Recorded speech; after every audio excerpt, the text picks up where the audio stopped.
seguir. Sí, Doc, súper claro. Sí, se entendió re bien, Doc. Bueno, entonces, el primer paso es acomodación al esterco superior. ¿Cuándo sucede?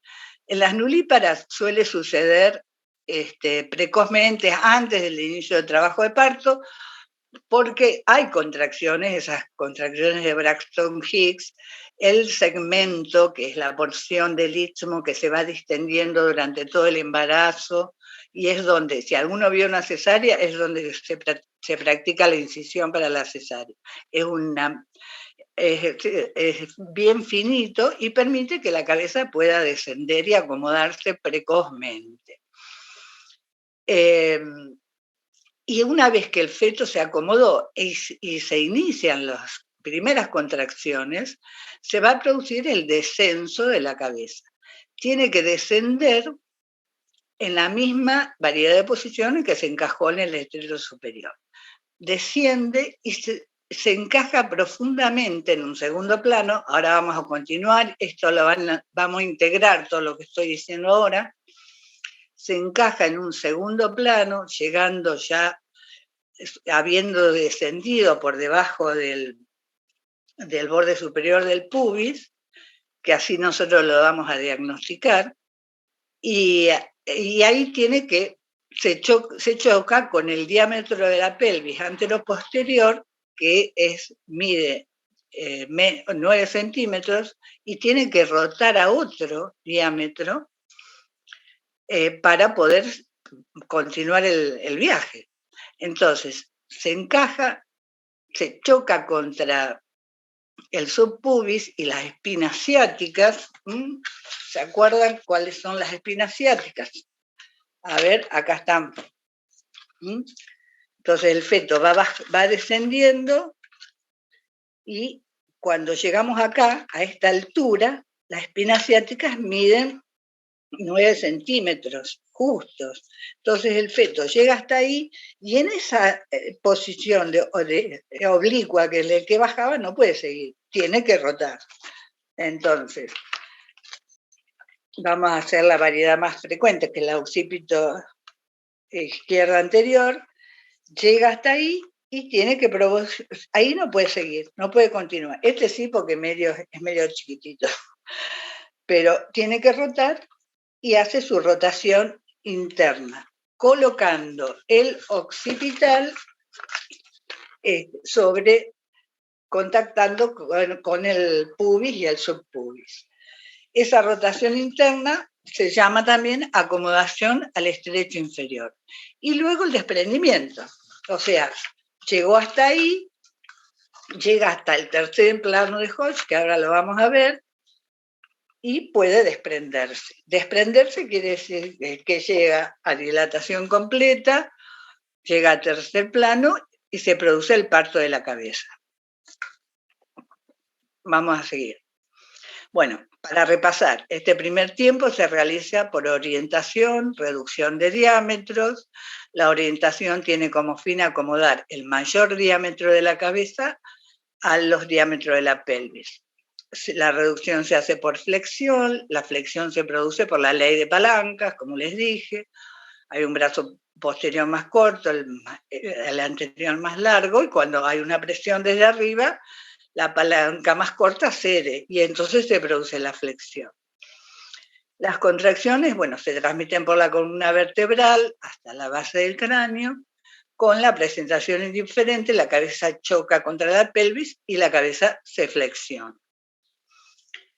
El segundo tiempo, el descenso, es el pasaje de la presentación a través del estrecho superior.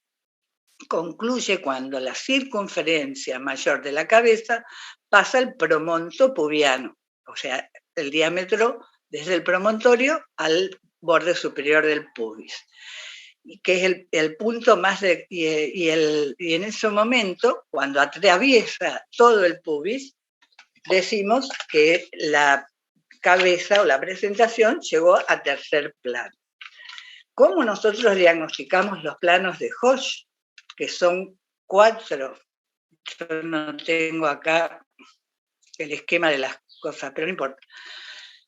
El primer plano son planos imaginarios, ¿no?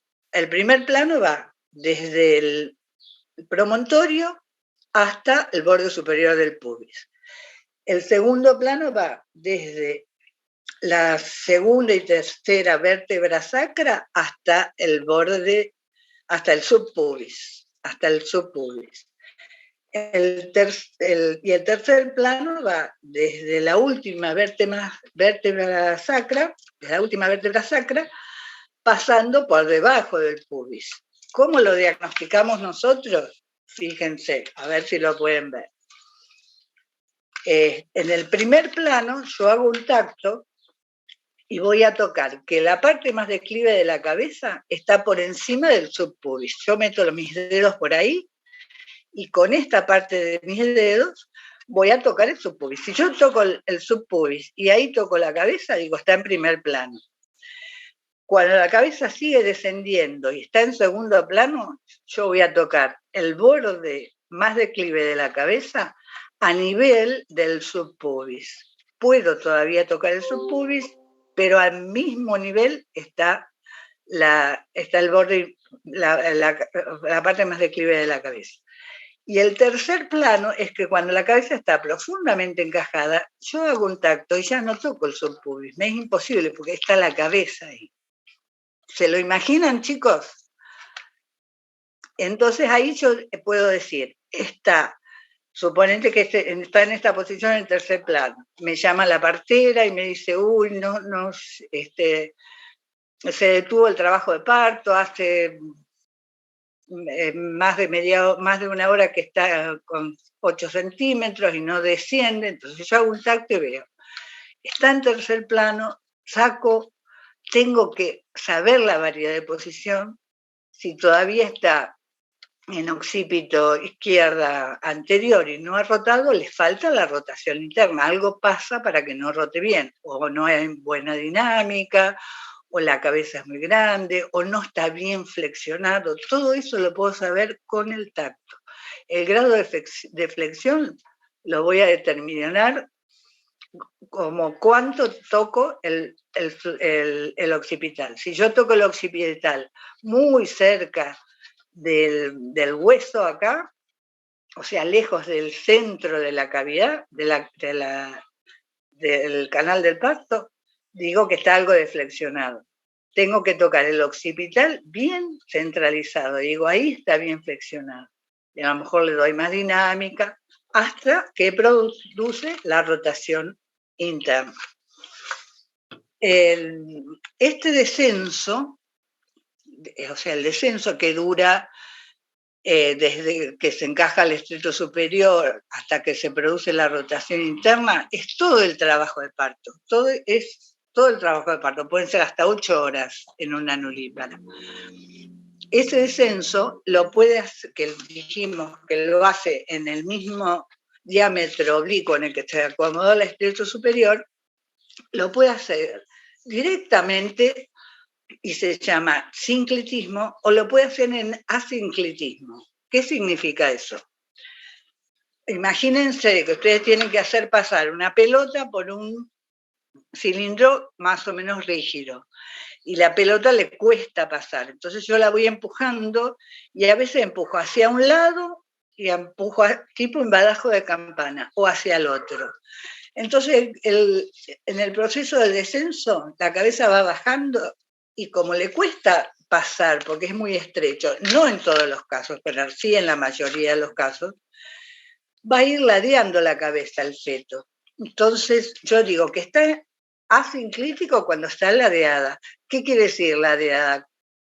¿En qué me fijo? En la sutura sagital. La sutura sagital es la que separa los dos parietales. Si la sutura sagital está simétrica entre el sacro y el pubis, yo digo está sinclítico. Si está asimétrica y yo toco más un parietal que el otro, está asinclítico.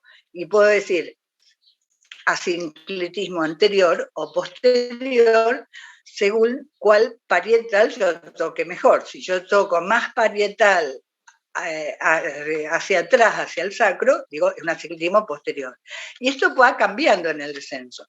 En un momento puedo encontrar un aciclitismo anterior, una hora después un aciclitismo posterior. Y eso hace que el feto está luchando asinclíticamente para descender. ¿Se entiende, chicos? Ahora vamos a ver unos power que se va a ver mejor. Bueno, acá lo repito. El descenso sinclítico, ambos parietales descienden al mismo tiempo y la sutura sagital siempre la encuentro en el medio de la excavación. El asinclítico, un parietal desciende primero que el otro, por lo cual se denomina sinclitismo posterior cuando desciende primero el posterior y viceversa. El diagnóstico se hace por tacto vaginal. Si la sutura sagital se encuentra equidistante del pubis y del sacro, el descenso es sinclítico. Si la sutura sagital está más cerca del pubis, significa que descendió primero al parietal posterior, y así sucesivamente. Bueno, y acá llegamos entonces al tercer tiempo, que es la rotación interna. El feto llega a las espinas ciáticas, se encuentra con el diámetro sacro púbico más estrecho y tiene que rotar. La presentación desciende en el mismo diámetro en el que se orientó en el estrecho superior, pero esto no coincide con el diámetro de la hendidura pubococcígea del estrecho inferior, y entonces cuyo eje es anteroposterior. La presentación tiene que hacer una rotación interna para acomodar su falcinium, acá están los nombres raros que ponen en obstetricia, que no es más que la nuca del feto, es el punto de mayor flexión, le llaman fascilium.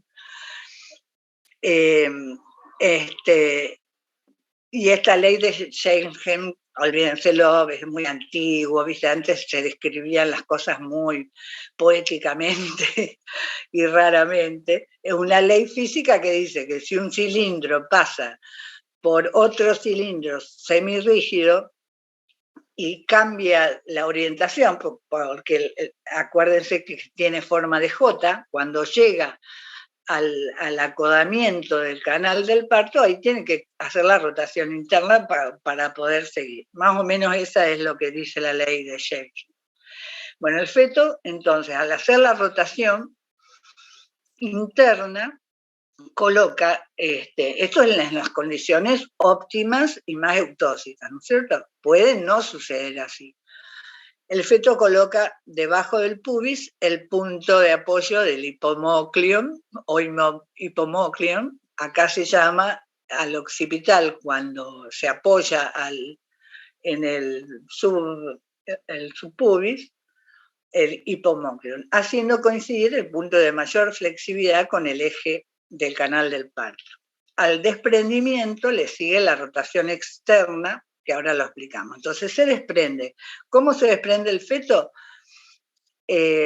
Durante la contracción, durante un pujo, puede ser puede llevarle bastantes pujos y bastantes contracciones hasta que logra el desprendimiento, haciendo palanca y desflexionándose. Haciendo palanca el occipital en el subpubis, y nosotros vamos a ir viendo aparecer primero la frente, después la nariz, después la boca y después el mentón. Y así se desprende la cabeza.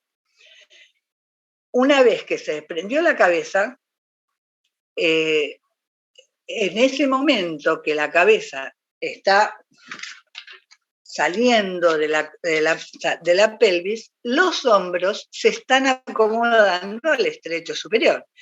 Y ese diámetro biacromial de los hombros se va a adaptar al oblicuo contrario al que se adaptó la cabeza, porque es perpendicular. Fíjense, yo tengo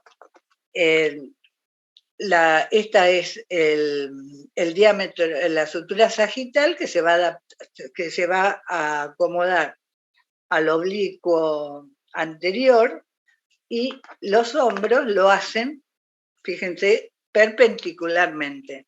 Ahora lo vamos a ver en una fotito. Si estuviera acá, si estuviéramos presencial, lo notarían mejor con la pelvis y el feto.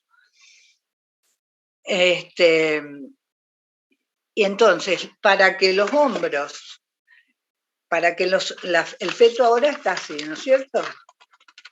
Se ha desprendido así, y salió, y la cabeza se queda así, el occipital contra el retropubis o el subpubis, y la cara mirando para abajo. Pero en ese momento los hombros están acomodados en uno de los oblicuos, en el oblicuo opuesto al que se había acomodado la cabeza. Entonces, para que los hombros también hagan su rotación interna y se acomode un hombro hacia adelante y el otro hacia atrás, la cabeza tiene que rotar. Tiene que rotar, una vez que está fuera, la cabeza tiene que rotar. ¿Y hacia dónde va a rotar? Hacia el mismo lado de donde vino descendiendo. Si era una izquierda, el occipital tiene que rotar a la izquierda.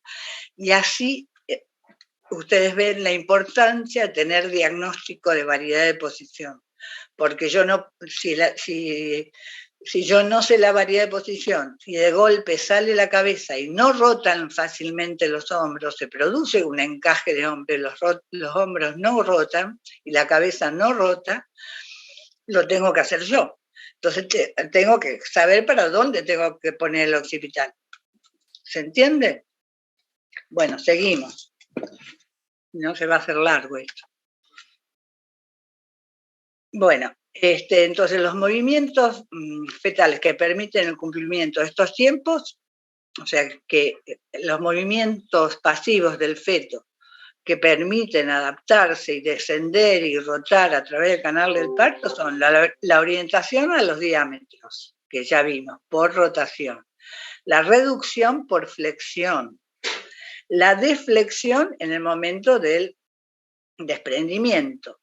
Para todo esto, el feto lo puede apelotonarse, la cabeza puede aplastarse un poco, los hombros, el diámetro biacromial es mucho más maleable que la cabeza y puede reducirse, y la cabeza también puede reducir más aún sus diámetros, si es un feto grande, si es una pelvis justa, haciendo acabalgamiento. Si yo tengo la sutura sagital así, ustedes vieron que no están unidos los huesos de la cabeza del feto. Entonces el feto puede acabalgarse así y reduce. Yo lo puedo palpar a eso. Puedo palpar un escaloncito entre la sutura sagital. ¿Se entiende lo que es el acabalgamiento?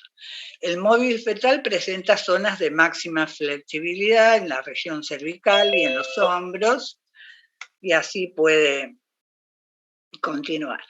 Fíjense, esto es un esquema, acomodación al estrecho superior, con el occipital hacia uno de los lados, está en oblicuo, desciende, se encuentra con la rodilla o acodadura mayor del canal del parto, hace la rotación externa y se desprende poniendo el occipital por debajo del pubis.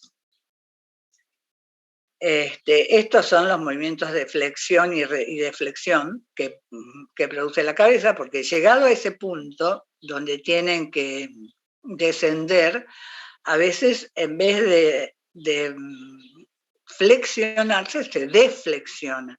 Y así vamos a tener las distintas presentaciones, modalidades de presentación cefálica.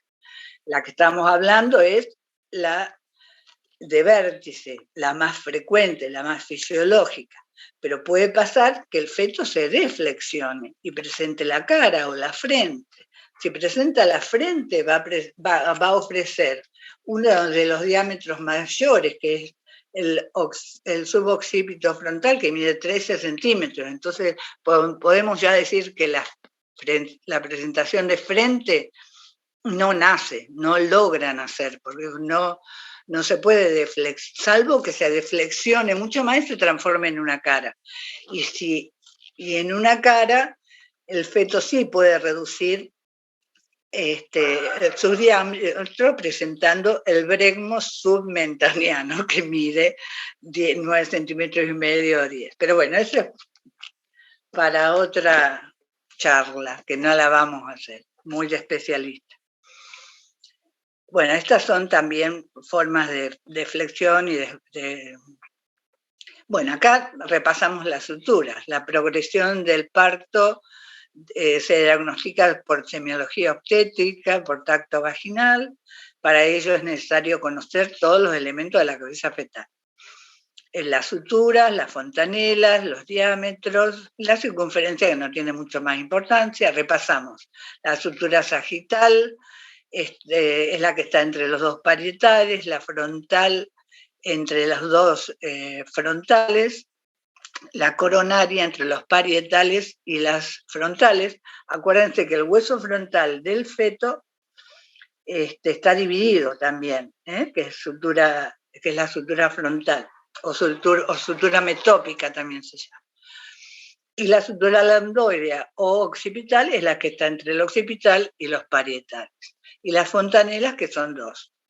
La anterior o glabela, que es más grande, que por más que haya cabalgamiento, apelotonamiento, difícilmente dejemos de percibirla con el tacto, se llama bregmática, y la menor o lamboidea, que es triangular, se encuentra en la unión de la sutura sagital y lamboidea. Y los diámetros transversos, que no tienen mucha importancia. Y entonces acá repasamos los diámetros. La presentación occipito-frontal mide, que es cuando el feto está en indiferencia, en la posición indiferente, mide 12 centímetros. El suboccipito bregmático mide 9 centímetros y medio, que es el que logra ofrecer el feto cuando se flexiona bien. Y es el mecanismo que estamos explicando ahora. La mento occipital mide 13 centímetros, que esta es la que presenta en la frente. El submento bregmática mide 9 centímetros y medio, que es cuando se hiperdeflexiona y se presenta la cara. La cara, cuando el mentón está hacia adelante, o sea, es que un mento anterior, puede llegar a nacer. Si es una gran multípara, si el feto no es muy grande. Yo he hecho partos de cara porque han venido en expulsivo ya de cara y han nacido. Y la suboccipito frontal, que mide 10 centímetros y medio, esta también puede nacer y se llama presentación de bregma, porque el feto no se termina de deflexionar totalmente como para ofrecer el occipucio, pero presenta el bregma y puede llegar a nacer. Es una variedad difícil para progresar, pero puede nacer. Si no entienden algo, díganme, chicos, porque sé que esto es un idioma distinto. Bueno, las circunferencias no tienen mucha importancia, porque eso, como les digo, el feto se apelotona, se acabalga y las circunferencias varían fácilmente. Bueno, Doc, yo tengo una pregunta. Dale. ¿Cuál sería la diferencia, digamos, que determina si puede o no nacer por vía vaginal? Bueno. En la diapo anterior, que usted dijo que podía nacer, digamos. Bueno, justamente, la frente, si nosotros diagnosticamos una presentación cefálica encajada, que ya no encajada quiere decir que está entre primero y segundo plano, y no la podemos levantar, no la podemos mover, eso es encajado. Tanto que se acuerda de las maniobras de Leopold, que también la podemos llegar a tocar la presentación por arriba y no la movemos, no está encajada. Y nosotros diagnosticamos que es una frente. ¿Por qué es una frente? Porque lo que tocamos es toda la frente y la nariz, y la boca no. Es esto lo que está presentándose. Sabemos que en ese diámetro no nace. Decimos, es una frente cesárea. Y la cara, si el feto logra una deflexión total y llega a tener ese diámetro occipito submentoniano, que mide 9,5 centímetros, pero el mentón, el oblicuo en el que está bajando, el mentón del feto da hacia el pubis, tiene mucho más probabilidades de descender y de producirse, hacer la rotación interna y nacer, que si está en posterior. O sea, ¿cuál es la respuesta a tu pregunta? Es el diagnóstico por el tacto que yo hago. Y si el feto está sano y las contracciones son buenas, si es una cara mento anterior, puedo esperar algunas contracciones un tiempo para ver si se moviliza y desciende. De todos modos, chicos, hoy en día, para preservar la salud fetal fundamentalmente, ustedes saben que la nalga está prácticamente proscripto que se haga un parto de nalga si se diagnostica, salvo que se diagnostique en expulsivo y haciéndose el parto. Y lo mismo con las otras, con la cara. Es indicación de cesárea hoy en día. Salvo que vengan expulsivo y no tengas tiempo de hacer una cesárea y tengas la habilidad de manejar un parto de nalga o un parto de cara. Bueno, mucho más no te puedo decir. Sí, entiendo igual. Es como más por una cuestión de diámetros, ¿no es cierto? De diámetros, del diagnóstico, de la posición y de los diámetros. Y por supuesto, de ver la dinámica que tenga, la paridad de la mujer, la pelvis de la mujer. Hay mujeres que paren un chico de 5 kilos sin grandes dificultades.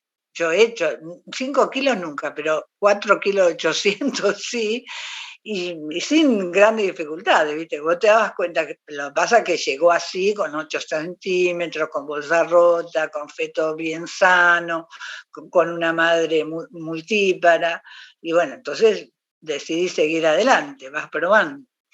Siempre dependiendo de la salud fetal, fundamentalmente. Bueno, justo hablábamos de las maniobras de Leopold, ¿se acuerdan? La primera es para detectar el fondo, por ahí así detectamos la altura uterina, que después la medimos con centímetros. Después, la segunda maniobra es con las manos en los laterales del abdomen materno para detectar dónde está el dorso fetal. Fundamentalmente nos sirve. Y después, la tercera es poniendo la mano, como vemos, sobre el pubis materno, localizando la presentación que palpamos. La presentación cefálica la vamos es un polo liso y duro, que puede estar móvil, lo podemos mover o no, depende si está ya encajada, fija o no. Y la cuarta, con las dos manos, también ratificamos que es un polo cefálico o podálico. El podálico va a ser anfractuoso y blando. Y generalmente se mueve mucho más que el polo cefálico. Y nos también va a servir para ver la movilidad del polo, si está fijo, encajado o no.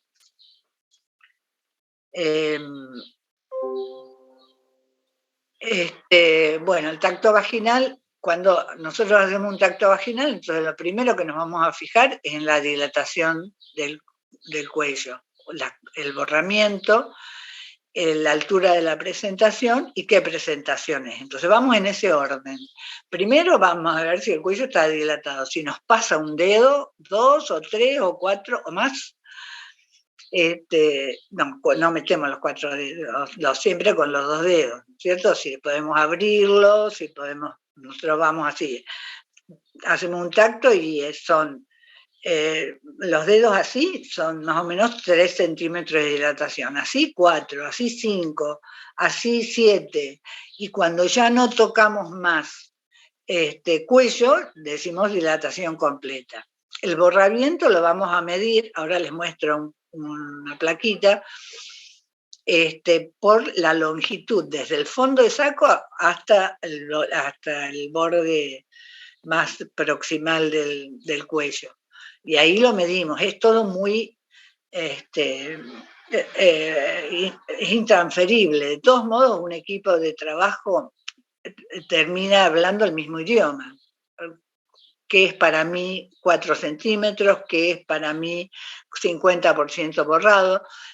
Refiriéndonos a más o menos los 3 centímetros de un cuello no borrado. Entonces voy a decir 20%, 50%, 80%, de acuerdo a lo que me va quedando de cuello.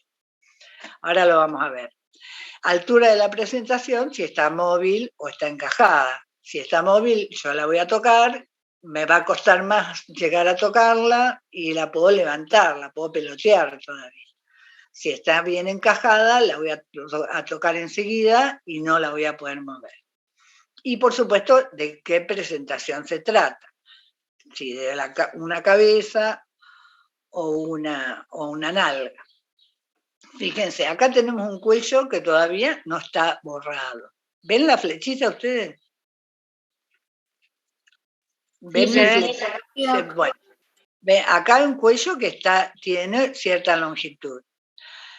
Acá hay un cuello que se borró totalmente, pero todavía tiene apenas muy poquita dilatación, que generalmente pasa eso con las nulíparas. Primero borran, cuando se inicia el trabajo de parto, primero borran, o sea, el cuello desaparece. El cuello es como que las fibras musculares, el acortamiento se produce porque las fibras musculares van hacia atrás, como si uno tirara de las riendas de un caballo, así, van hacia atrás y ya el cuello queda prácticamente sin fibras musculares.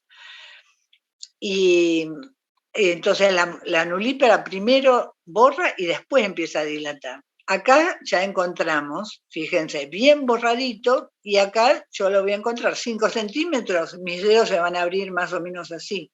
Entonces yo calculo entre dedo y dedo cuánto lo abro, cuántos centímetros son. Y 10 centímetros, fíjense, ya no toco el cuello, yo voy a meter mis dedos acá y voy a tocar toda la cabeza del feto y no toco más cuello. Y digo 10 centímetros o dilatación completa. Bueno, los fenómenos de trabajo de parto activo son las contracciones y los pujos. Y los pasivos serían el desarrollo del segmento anterior, como que les explicaba, es esa zona del istmo que se va a ir afinando y ensanchando, el borramiento y la dilatación del cuello. Uy, la batería se está agotando. Mirá. Entonces tengo... Ahí está. La tenía mal enchufado. El borramiento y la dilatación del cuello, la formación de la bolsa de las aguas. Cuando el cuello, fíjense en el anterior, como acá aparece la cabeza, ¿no? La que está en contacto, pero acá se va a ir formando la bolsa. Si la bolsa está íntegra, las membranas se van a separar de la adhesiva, del endometrio, y van a formar una bolsita donde se va a juntar agua. Si precozmente la cabeza se encaja muy, muy, muy precozmente, a lo mejor no deja filtrar mucha agua y la bolsa va a ser bastante plana.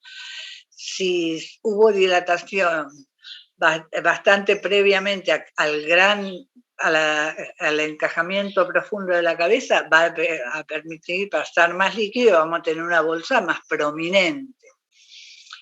Bueno, modificación del canal del parto, desde el comienzo, desde el final del embarazo, el comienzo del trabajo de parto, se relajan mucho las estructuras de la articulación de la pelvis, que permite una ampliación del canal de parto. Y después los fenómenos plásticos fetales que vimos, que el feto se puede acabalgar, apelotonar, disminuyendo más sus diámetros. Bueno, este es el esquema de lo que es una contracción uterina. El miómetro siempre tiene un tono basal. El tono basal está más o menos en 10, se mide en milímetros de mercurio, como toda presión. El tono basal es entre 8 y 10 milímetros de mercurio, y cuando comienza la contracción comienza bastante rápidamente hasta que llega en pleno trabajo de parto, en la fase activa del trabajo de parto, puede llegar hasta 70 milímetros de mercurio, entre 50 y 70 milímetros de mercurio. Y después empieza a descender un poco más lentamente, siempre hacia su tono basal. Nosotros vamos a decir que una mujer está en inicio de trabajo de parto cuando presenta por lo menos contracciones rítmicas de entre 2 y 4 contracciones en 10 minutos, cuando el cuello se ha borrado por lo menos un 50%, y cuando tocamos la bolsa, si es que no se rompió previamente, y la formación de la bolsa o del... o sea, tocamos la bolsa íntegra. Y también se agrega, ustedes van a leer, la expulsión de los limos, que eso sucede, es un tapón mucoso que se desarrolló durante todo el embarazo, que eso protege de las bacterias, protege de muchas cosas durante todo el embarazo, que apenas empieza a reblandecer el cuello y a dilatar, se pierde como un tapón mucoso. Muchas mujeres lo perciben, otras no, porque lo pierden mientras orinan, pero es una de las cosas que se considera como signo de un inicio de trabajo de parto. En general, la mujer percibe, nosotros cuando controlamos un trabajo de parto con la mano arriba de la panza de la mujer, vamos a percibir el inicio de la contracción antes que la mamá. La madre recién a los 30, 50 milímetros de mercurio empieza a sentir dolor y lo siente durante 20 o 30 segundos. La contracción percibida manualmente va a durar más o menos un minuto, puede ser en total. En general, en realidad, entre que empieza hasta que termina, dura 2 minutos la contracción, pero la percepción materna es mucho menor. Esto le digo a las chicas para que no se asusten, esto es totalmente llevadero, les puedo asegurar. Bueno, tono basal entre 8 y 12, la intensidad entre 50 y 70, la frecuencia 4 o 5 me parece mucho, 3 a 4, y la duración entre total, desde el inicio hasta el final, entre 2 y 3 minutos. Bueno, acá metemos un concepto más para las contracciones y la progresión del trabajo de parto, que es el triple gradiente descendente. ¿Qué quiere decir? Fisiológicamente, las contracciones marcan vasos que hay en el fondo del útero, descienden de arriba para abajo y son más intensas arriba que abajo. Entonces, por eso se dice triple gradiente descendente.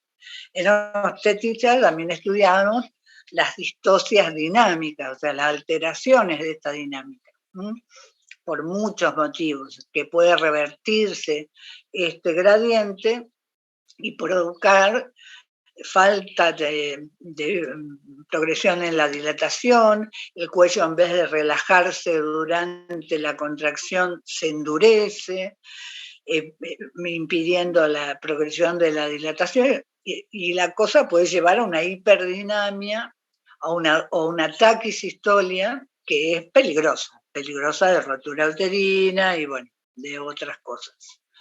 Bueno, esto es un poco para explicar cómo van las fibras musculares y el triple gradiente descendente, que es así.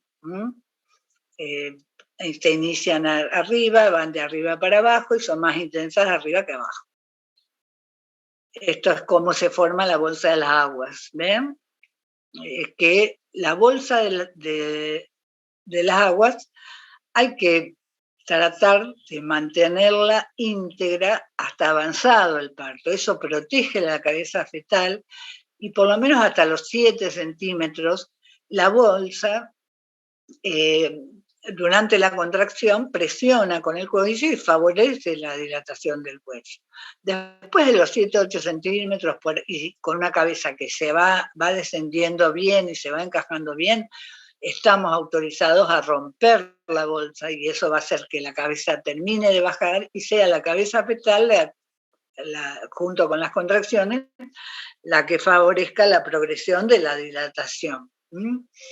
A veces hay bolsas muy, muy prominentes que no permiten que la cabeza descienda. Por eso esto es totalmente artesanal. Eso es lo lindo que tiene la obstetricia. Y entonces a lo mejor a los 5 o 6 centímetros conviene muy lentamente, con una aguja finita, y controlando a la salida del líquido, conviene el operador romper la bolsa y ir asegurándonos con las manos, con los dedos dentro de la vagina, sosteniendo la cabeza, asegurándonos que la cabeza se encaje, porque el peligro de una bolsa muy prominente y una presentación móvil es que se rompa espontáneamente y se deslice el cordón y se produzca lo que se llama una prosidencia del cordón. Y después la cabeza baja y comprime el cordón contra la pelvis. Y eso se llama prosidencia del cordón, que constituye una emergencia, una de las mayores emergencias que vive el obstetra en su vida y deja las coronarias ahí generalmente a las 3 de la mañana. Tienen que valorar mucho a los obstetras. Bueno, a ver, vamos esto es ya las etapas de las fases de un trabajo de parto. Ya no es el mecanismo, es la fase de trabajo de parto. Se consideran actualmente 3 fases. La primera etapa, 3 etapas. La primera etapa tiene 2 fases, latente y activa. Es todo el proceso de la dilatación. La segunda etapa, es cuando se llegó a la dilatación completa y se inicia el periodo expulsivo. Y la tercera etapa es el alumbramiento, o sea, el desprendimiento de la placenta. Este esquema, que es el esquema de Friedman, se llama, nos resume lo que acabamos de decir. Tenemos todo el proceso de dilatación desde el inicio, con esos 3 centímetros de dilatación que les decía, un borramiento del 50%, la formación de la bolsa. En adelante tenemos 2 etapas. La etapa latente, que son las primeras contracciones, algunas irregulares, cada 10 minutos, cada 5 minutos, que son las que van produciendo el borramiento y la dilatación del cuello hasta los 3 centímetros. Esta fase, desde 0 hasta los 3 centímetros de dilatación, se me perdió la flecha, hasta los 3 centímetros de dilatación, que es la fase latente, puede durar en una nulípara 8 horas aproximadamente, 12 horas, no más. En una multípara, menos, la mitad de tiempo. Esto tiene importancia, porque la alteración en el tiempo de esa fase latente, que esto ustedes habrán oído o habrán visto, no sé si alguna tiene hijos, que es lo que hace que las nulíparas, sobre todo, empiezan con algunas contracciones, unas más fuertes, unas más débiles, y son irregulares, y bueno, y va toda la familia con las bolsas y todo, y la revisan y no está con 1 centímetro, con 2 centímetros, el borramiento no es completo, las contracciones no son completas, el feto está bien, vaya a la casa, pase esta etapa más en la casa, y vuelven 1000 veces en esas 8 horas, hasta que por ahí las dejan internadas porque ya llegaron a los 3 centímetros y más de 50% de borramiento. Entonces dura hasta los 3 centímetros y es más o menos una curva plana. Después, cuando llegamos a los 3 centímetros en adelante, hasta los 8 centímetros, la curva se hace mucho más vertical, más elevada, porque las contracciones son 3 o 4 en 10 minutos, y es el verdadero, propiamente dicho, etapa de dilatación, que es la fase activa, que llegamos aproximadamente a los 8 o 9 centímetros. Cuando llega a los 8 o 9 centímetros se llama fase de desaceleración. La primera entre los 3 y 5 centímetros y 8 centímetros, fase de aceleración. Desaceleración porque ya la presentación está a lo mejor en segundo plano, la madre ya empieza a tener sensación de pujo, muy probablemente las contracciones sean menores y haya que apoyarlas con oxitocina, por eso se llama de desaceleración.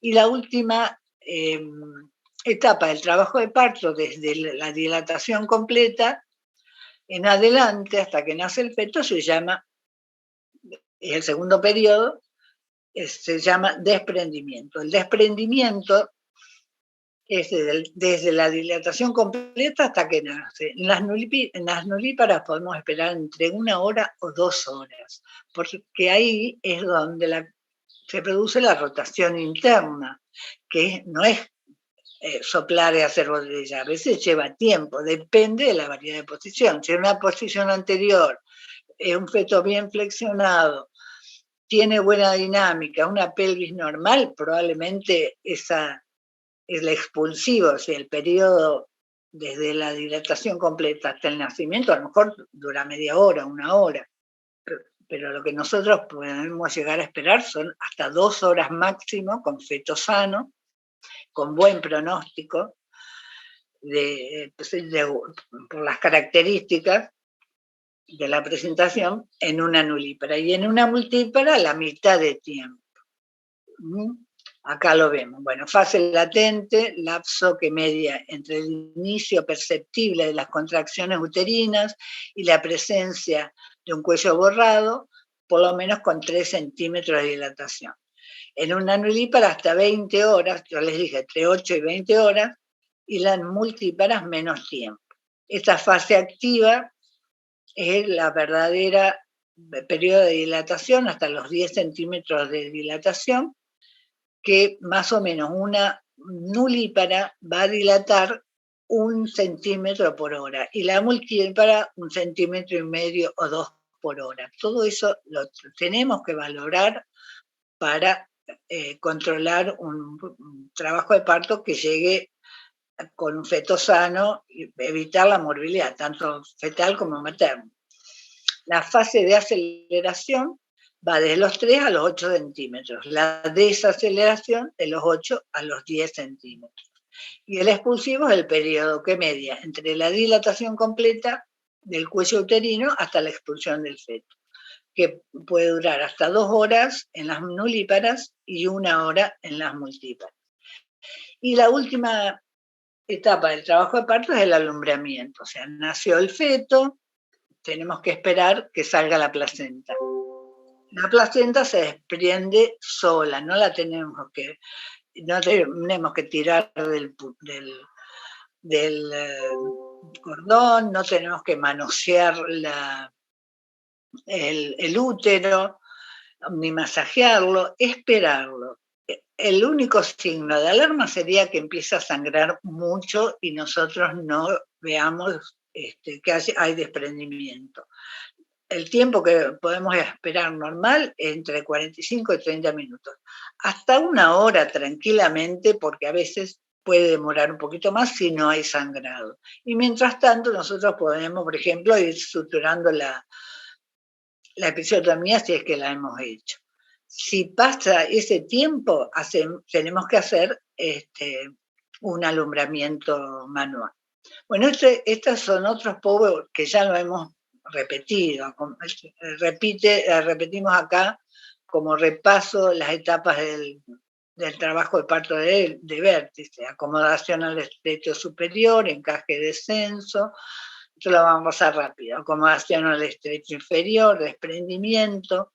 El quinto tiempo, los hombros se acomodan en el estrecho superior, y el sexto, el desprendimiento de los hombros. Fíjense acá cómo vemos bien qué variedad sería esta. Si el occipital está hacia adelante y hacia la izquierda, ¿qué decimos? Occipito izquierda anterior. ¿Lo ven? ¿Lo van entendiendo, chicos? Sí, Doc, se entiende. Bueno, la mayor parte de los movimientos ocurre espontáneamente, el 95% de las presentaciones son cefálicas, entre ellas el 99% son de vértice, las que estamos viendo, y de ellas el 95% se acomodan al occipito izquierdo anterior. ¿Por qué? Porque ese diámetro oblicuo del estrecho superior es mayor que el otro. Y ahí tenemos los dos diámetros, el derecho y el izquierdo.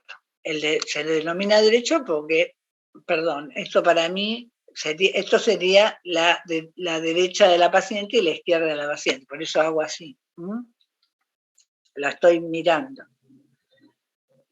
Se mide 12 centímetros el derecho y el izquierdo un poquito. Acá pusieron 13, la literatura en general dice 12 centímetros y medio. Y ese otro diámetro anteroposterior, 11 centímetros. Por eso se acomoda, el feto acomoda a los diámetros oblicuos del estrecho superior. Esta es los diámetros anteroposterior y transverso fíjense que estas son las tuberosidades isquiáticas, ¿no? Acá estamos viéndolo así. Este es el coxis y en los anteroposteriores, que miden 9 centímetros y 11 centímetros. Y acá tenemos los planos de Koch. No, esos son los diámetros de anteroposteriores de la pelvis. Y acá están los planos de Koch, que yo les decía.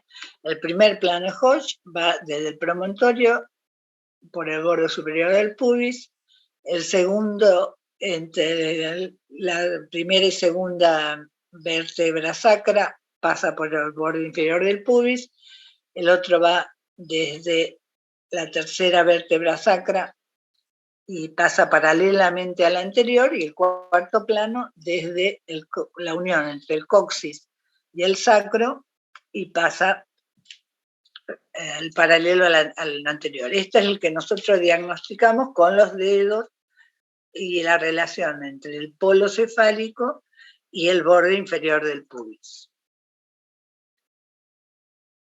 Bueno, esto es un esquema que van a ver en los libros también, que se llama la curva de Carus, que es la curva que te hace el feto para pasar por esa curvatura materna. Acá tenemos los diámetros, el suboccipito bregmático, es el más útil en la presentación de vértice que estamos viendo. Este es el occipito frontal y este es el occipito submentoniano de 13 centímetros y medio. Bueno, estos son los diámetros. Bueno, esto vamos a pasar porque acá ya lo vimos varias veces.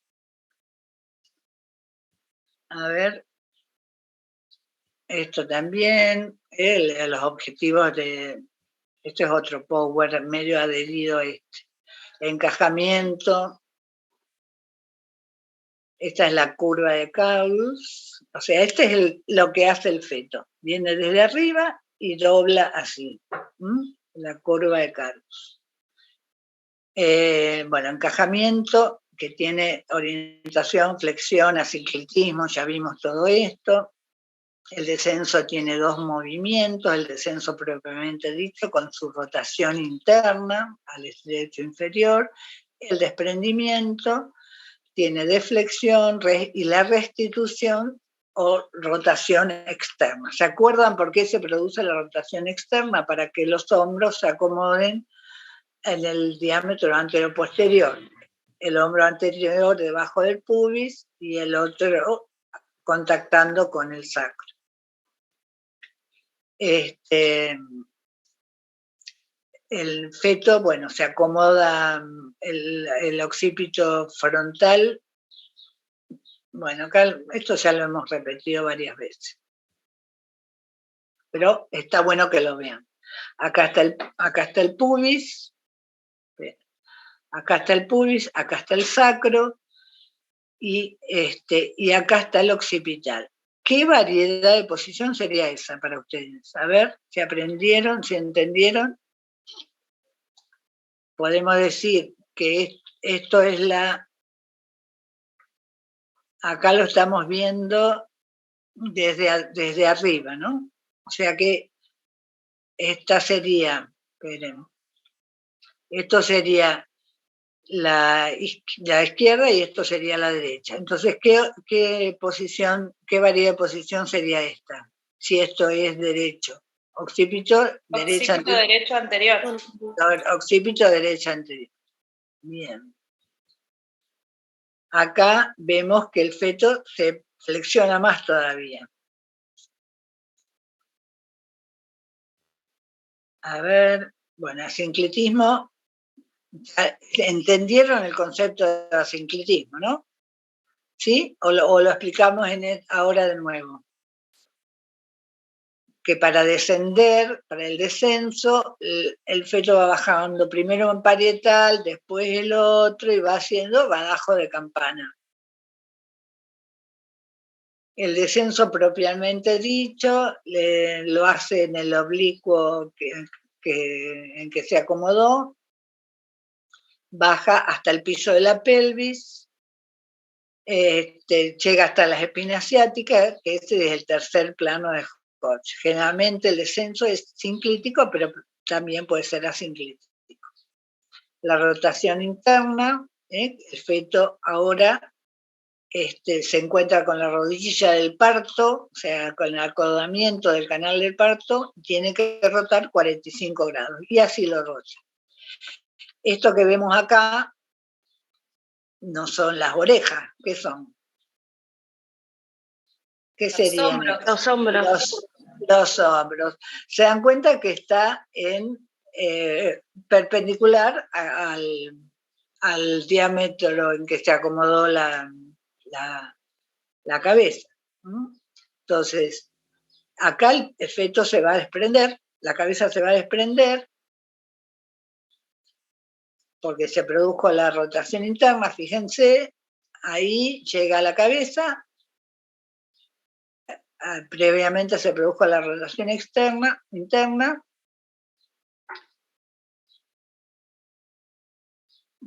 ahí está otra vez el esquema de la rotación interna, y ahora el feto llega y se va a desprender.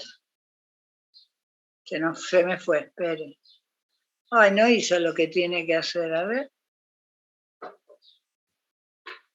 A ver, esperen. Se me fue, no sé por qué. Bueno, bien cómo bajaba la cabeza, en otra se veía cómo hacía la deflexión y el desprendimiento, pero ahora no sé por qué no lo hace. Bueno, acá, esto es un esquema, y vemos como ya acá está en cuarto plano, porque cuando se entreabre la vulva y ya vemos los pelos, durante la contracción, el pujo en general, está en cuarto plano, está pidiendo pista. Y acá ya se inicia el desprendimiento.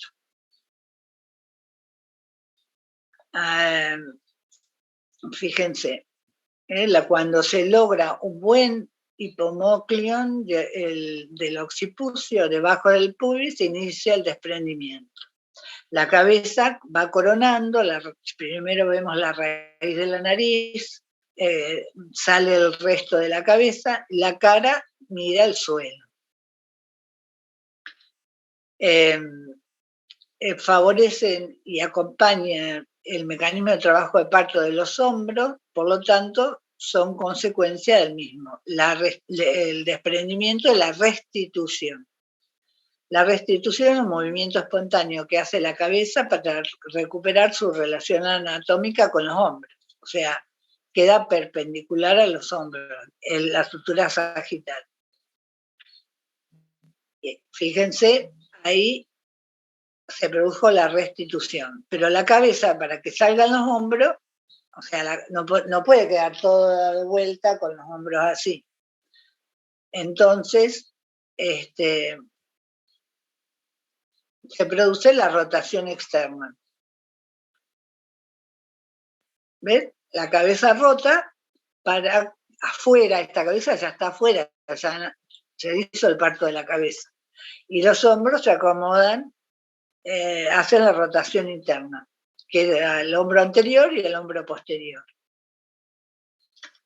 Y los hombros, bueno, los avanzan por el canal de parto, también se encajan, descienden, se produce el desprendimiento, muy cercano a la cabeza, generalmente, salvo que muchas veces sale la cabeza y los hombros se acomodan o tardan un poco en rotar y acomodarse, y si es un feto grande tenemos que ayudar al desprendimiento de los hombros. El encajamiento de los hombros, el oblicuo derecho, o sea, si estamos viendo que la cabeza se acomodó al oblicuo izquierdo, los hombros lo hacen, o el diámetro biacromial lo hacen en el oblicuo derecho. Se da en el oblicuo derecho el descenso. Estamos viendo el parto de los hombros, chicos, para que no se confundan. Rápido porque salen solos, salvo que se produzca un encaje de hombro, y ahí te la quiero ver. Fíjense cómo acá se ve claramente cómo la estructura sagital tiene una orientación y los hombros otra. Acá se produjo el desprendimiento y los hombros todavía no se acomodaron. ¿Lo van viendo? Y también los hombros rotan 45 grados hasta que se produce la rotación externa y quedan listos para salir, para producirse el desprendimiento de los hombros. Ahí está, fíjense, así.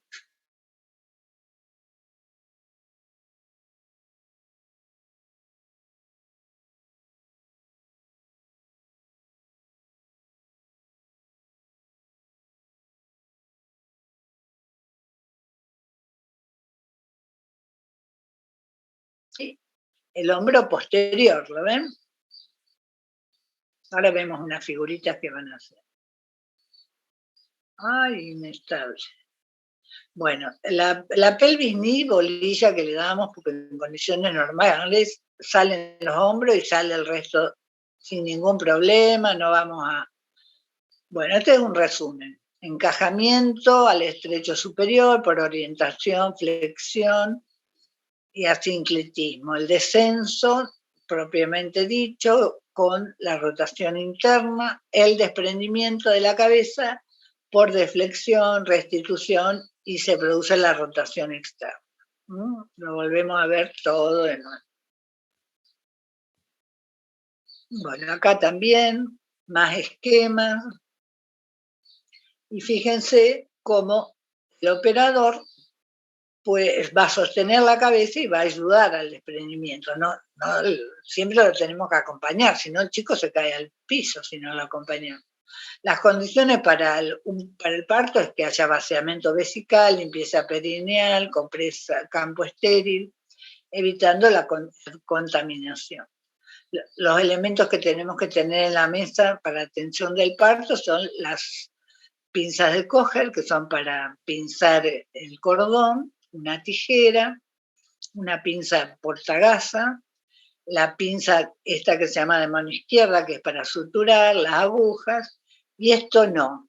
Esto es como una sonda vesical en el caso de que la vejiga esté llena o que tengamos que hacer, por ejemplo, un forceps. Hay que vaciar la vejiga antes. La duración del expulsivo, dijimos 60 minutos en la primípara, 30 en la multípara.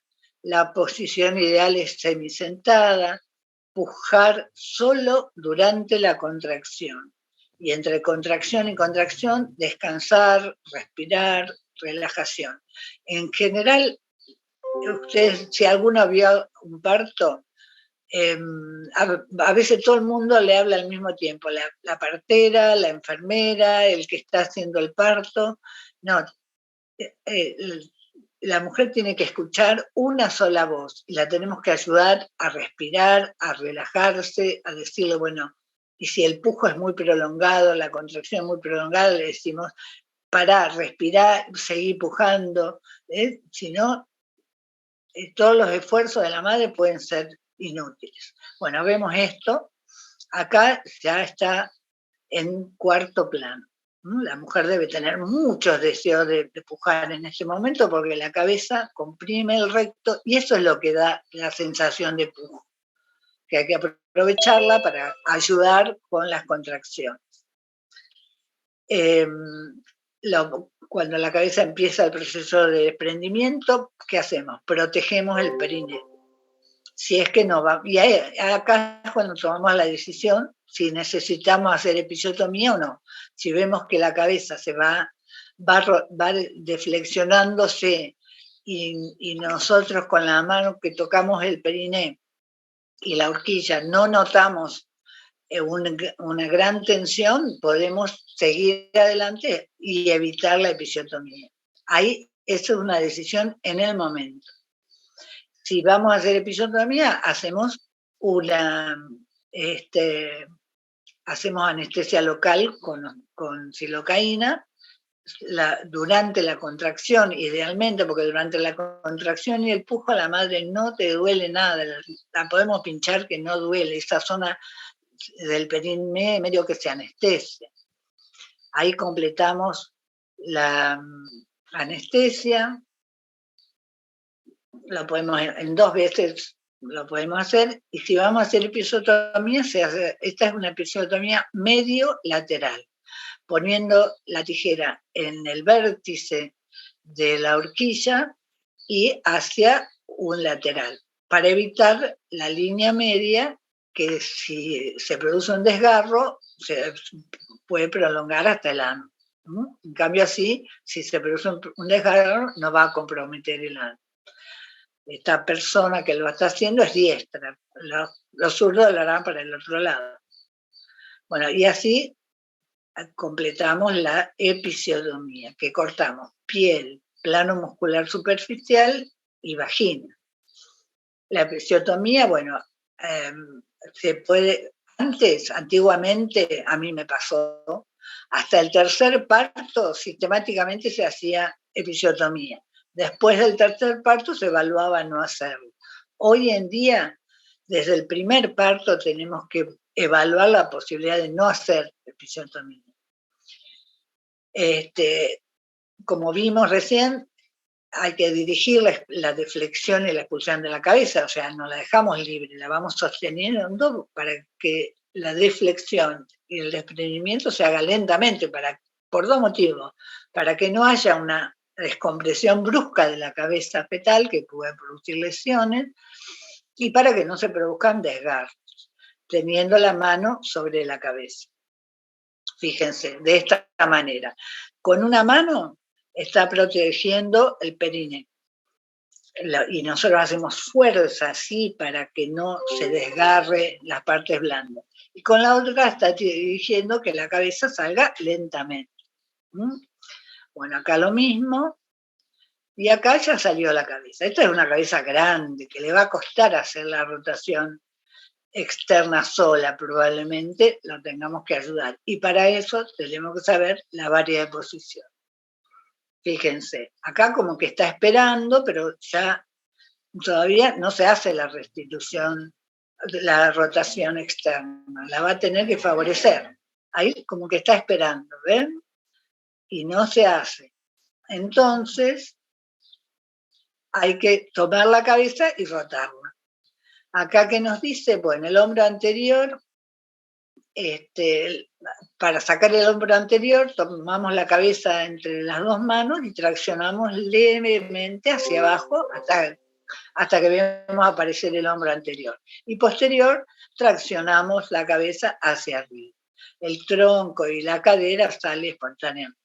De esta manera, ¿ven? Acá ya está la carita mirando, la cara está mirando para un lado. Ya se hizo la rotación externa. Y acá vamos a ayudar de esa manera suavemente, siempre suavemente, fíjense, hasta que sale el hombro, así apretando hacia abajo hasta que aparece el hombro. Acá hay que tener cuidado, uno va notando la fuerza que tenemos que hacer, si hay realmente, porque si hay encaje de hombro o cuesta mucho, podemos distender el plexo braquial y lesionarlo. Y acá ya estamos sacando el hombro posterior. Y acá ya sale el chico. Este es un chico grande, ¿no?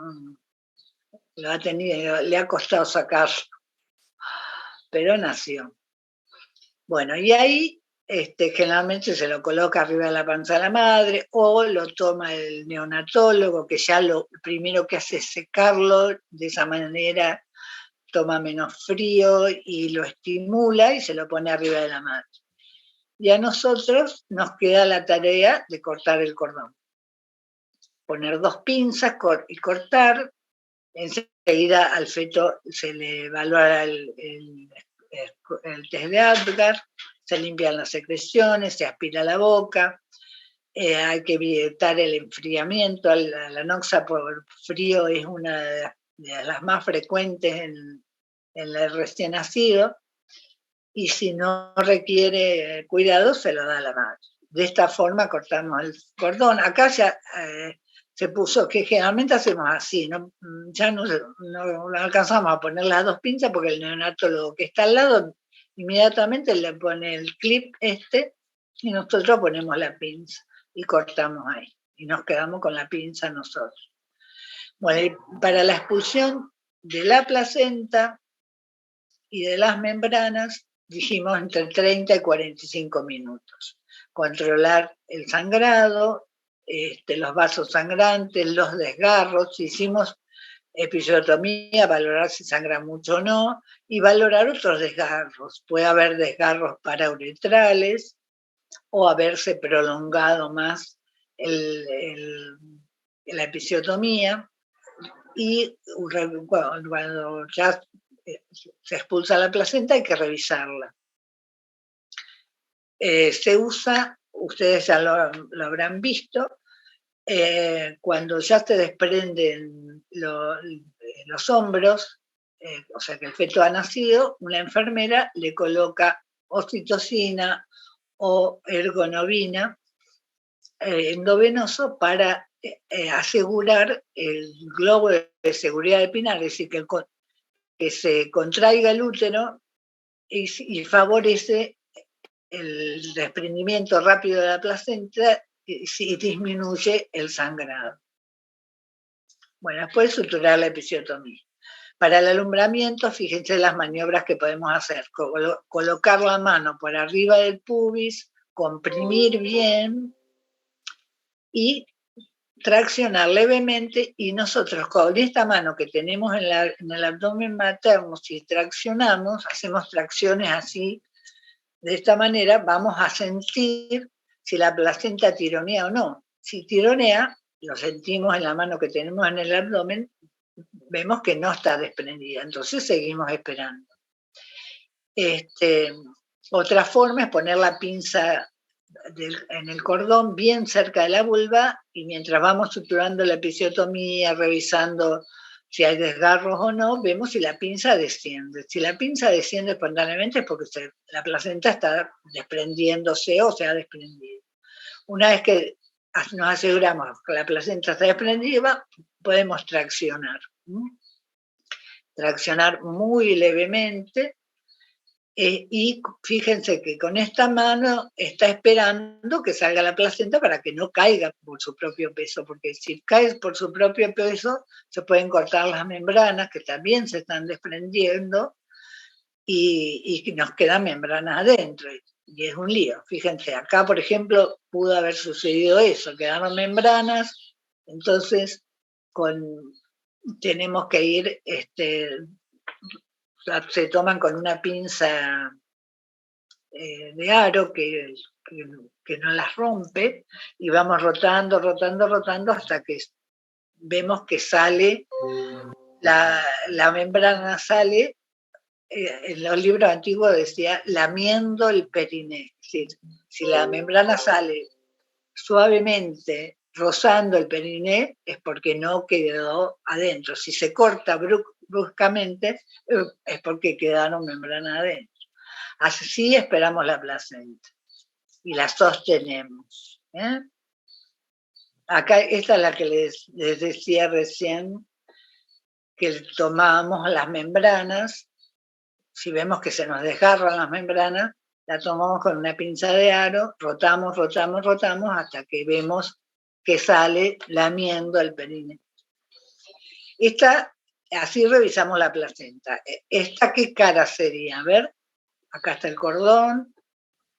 Nosotros tenemos una cara fetal y una cara materna. ¿Esta qué se les ocurre? Si está el cordón acá, ¿cuál será? Sería la fetal. La fetal, o sea que el feto estaba ahí. Y esta es la cara materna, donde vemos los cotiledones. Cuando nosotros abrimos así la placenta, los cotiledones se abren y las volvemos a armar. Y vamos a ver si falta algún cotiledón. Esta es otra forma de estar tranquilos de que no quedaron restos placentarios. Bueno, y si la placenta no sale espontáneamente o sangra mucho y tenemos que sacarla, este es el esquema de cómo es un alumbramiento manual. Bajo anestesia general, por supuesto, llamamos al anestesista y nos cubrimos bien todo el brazo con un material con alguna tela estéril de plástico, que ya generalmente hay mangas hechas para esto, además de los guantes. Introducimos y buscamos ese plano de clivaje acá, metemos los dedos hasta que encontramos un plano de clivaje para ir desprendiendo la placenta y la sacamos nosotros. Y la revisamos muy bien, revisamos las membranas para ver si quedaron. Y a veces, como la mujer está anestesiada, una vez que sacamos la placenta, nos ponemos en los dedos unas gasas y hacemos una leve repaso de toda la cavidad con la gasa para asegurarnos que no quedó ni cotiledón ni membrana. Bueno, acá vemos rápidamente, si no están cansados, la sutura de la episiotomía. Nosotros tenemos 3 planos, como dijimos. Acá está la mucosa vaginal, el plano muscular y la piel. Tenemos que suturar las 3 cosas. Acá se lo ve de nuevo. Acá la vagina la vamos a suturar desde el ángulo, adentro queda como un triángulo, hasta unir las carúnculas mirtiformes, que son los restos de himen. Y entonces así vamos a estar seguros, las carúnculas tendrían una acá y la otra por acá. Hasta estar seguros, vamos a estar seguros de que restituimos la placenta. Bien, fíjense. ¿Ven? Ahí se unieron las 2 carúnculas y la horquilla quedó completa. Y ahora nos queda el plano muscular y la piel. Los músculos son 2, los transversos, superficial y nada más. Que acá está, este es el plano muscular. Unimos, estos son los músculos. La sutura de la vagina se hace con catgut o cualquier otro material reabsorbible en sutura continua. Y el plano muscular se hace como sangra un poco más y nos tenemos que asegurar que no se vayan a desgarrar, lo hacemos con puntos en X. y quedaría así. Ya se cerró bien la horquilla, se suturó el plano muscular y ahora pasamos a la piel. La piel se puede hacer con puntos separados o algunos lo hacen con un surjet también. Yo prefiero los puntos separados porque puede haber una infección, puede haber un traumatismo, entonces es muy distinto que se desprenda 1 o 2 puntos a que se desprenda todo. Y así queda restituido. Realmente esta zona de la mujer es especial porque no queda cicatriz. Uno atiende el siguiente parto y no se nota la cicatriz. Bueno, vamos terminando, chicos. Esto se los leo rápido. Prácticas inapropiadas. Hacer restricción cuando hay un trabajo de parto normal, con buen pronóstico, que no dejarlas en ayuna total no tiene sentido, salvo que estemos ya en la última etapa de la dilatación. Poner sueros glucosados tempranamente en esa etapa hasta los 5 centímetros, es bueno que la mujer esté